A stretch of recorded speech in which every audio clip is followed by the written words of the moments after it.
James, after a couple months, have you seen AJ and Kimber really acclimate themselves to that quarterback room? Yeah, really kind of two different guys in two different situations.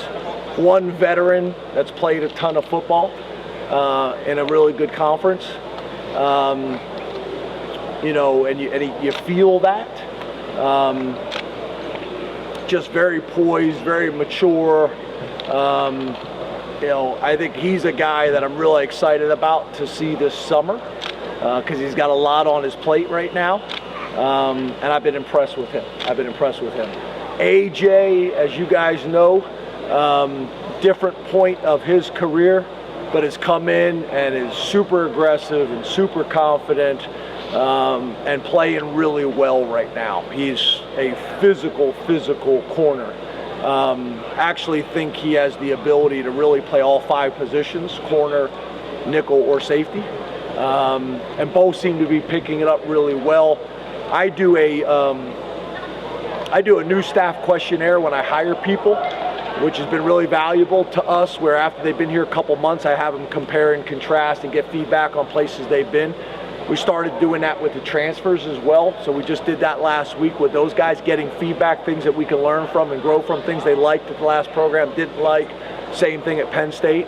So it's been really valuable, and those guys seem to be adjusting very well. James, how has Nolan Rucci fit in?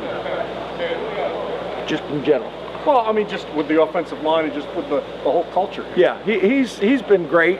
As you guys know, we've known him and the family for a very long time. It's been cool. His mom and dad have been at a ton of practices. As we all know, in terms of athleticism and body type and all those types of things, intelligence, he checks a lot of boxes. From my understanding, our guys love him. He's fit in really well in the room.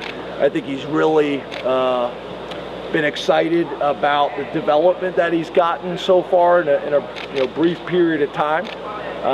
And I think he enjoys the culture, the competitiveness of kind of how we operate and do things.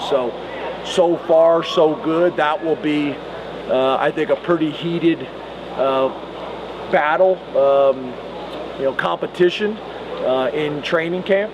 I think we'll have a really competitive battle at both left tackle and right tackle in training camp, and we expect him to be a big part of that. James, staying on the offensive line, you've had co-starters at positions, not just there, but other places on the roster. Is center a position you could have 2 starters, or do you need to have a guy on the center, even if somebody else plays sometimes? Yeah, I don't know if I've ever said co-starter. I could be wrong. You guys will go back and find somewhere in the deep dark basement somewhere that I've used that term, but I don't think we've had co-starters. But to your point, we've had guys that we've played similar reps on defense and on offense at times. So yeah, I think if wherever you have a situation where, say it's a right tackle and you got 2 guys and there's not a significant drop off, maybe one guy's earned the starting job but the other guy's kind of right behind him, then you should play both. So that could happen at a ton of positions. Obviously the offensive line is a little bit different from a chemistry standpoint. It's really important those guys work together. But from a depth and from a length of season that we're talking about and preparing for, you better do that. So, there's some guys that maybe the drop off is significant. We got to make sure by game 5 it's not anymore by playing them. And then there's other guys where the competition has been great in practice. You still want to see people in games, and they both deserve to play. And I think that's also important from a developmental standpoint as well. James, we've heard a lot about the leadership skills of Nick Dawkins from former players and current players. Can you talk about the importance of that at that position and on the team? And do you get personality traits from his parents in him? Because I think a lot of that outgoingness would come from that direction. Yeah, I don't know. I never was fortunate enough to meet or know his dad. His mom's awesome. His family's awesome. So I'm not sure about that. But Nick is just really smart, really charismatic, and isn't afraid to lead by actions and verbally, which you don't see as much anymore with young men, that they're willing to speak up and challenge their teammates. He's able to do that because he holds himself to that standard, which I think everybody respects when he speaks up. And he's been really good, you know. So I think when you have intelligence and charisma, and you've earned the respect of the team, players and coaches, it puts you in a position to be able to do that. So as you guys probably have seen, some of the stuff he's done with the media, some of the stuff he's done with what do they call them? Podcasting. Thank you. Podcasting. He's just very articulate and charismatic. So he's going to have a bright future. I think he's going to have a really good year for us this year, but I think he's got a very bright future in whatever he decides to do long term.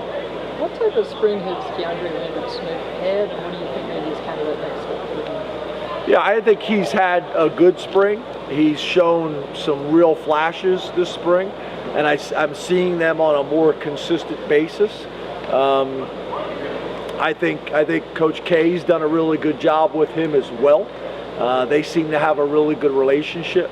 I think Marcus has done a really good job of developing relationships with the whole room. So obviously we need him to have a big year and expect him to have a big year, and I'm seeing more consistency in the special plays and production.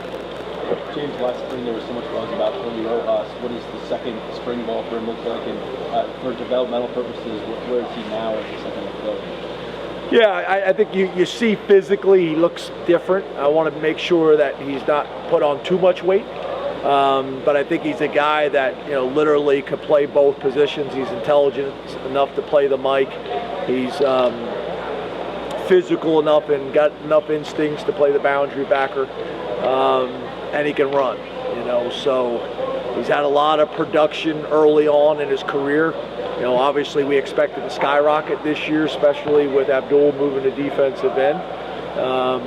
I think him and Kobe will work very well together, and I think there'll still be competition with some other guys, but you know, I think he's getting better every single day. And, you know, it's interesting, you know, you don't want coaching changes.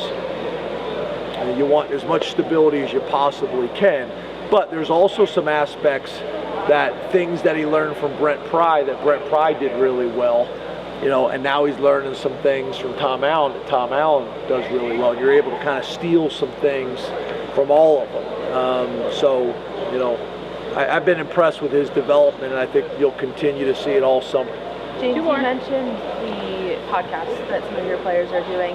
They're getting more opportunities to kind of show who they are off the field as well.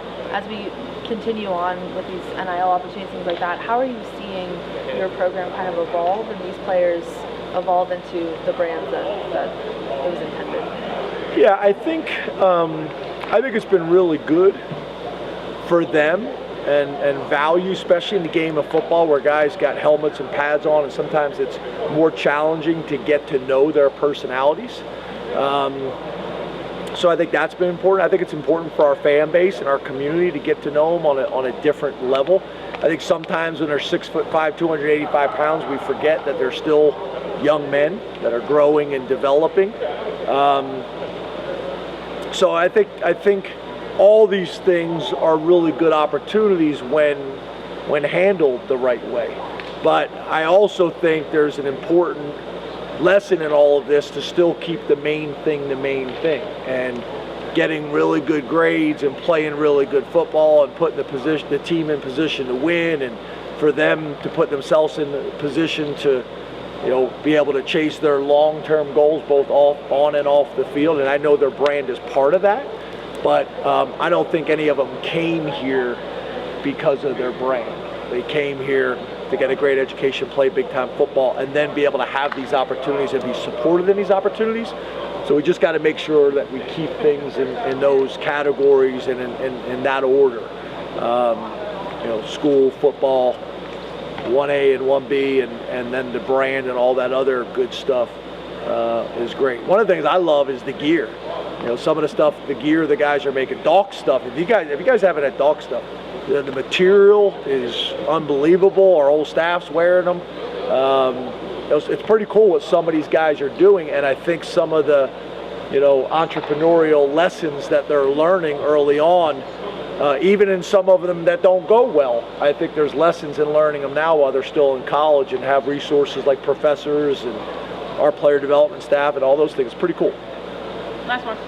James, have you been able to get any kind of a real feel yet for where you're at with kicker and punt return, or is that too early to say with just practice inside? Yeah, kicker. Yeah, I think we've gotten a ton of reps. Obviously, it's different in the stadium. We wanted to go in Beaver Stadium the last couple of weekends. The weather hasn't totally cooperated with that, but that'll go on way into camp. But they've done a nice job.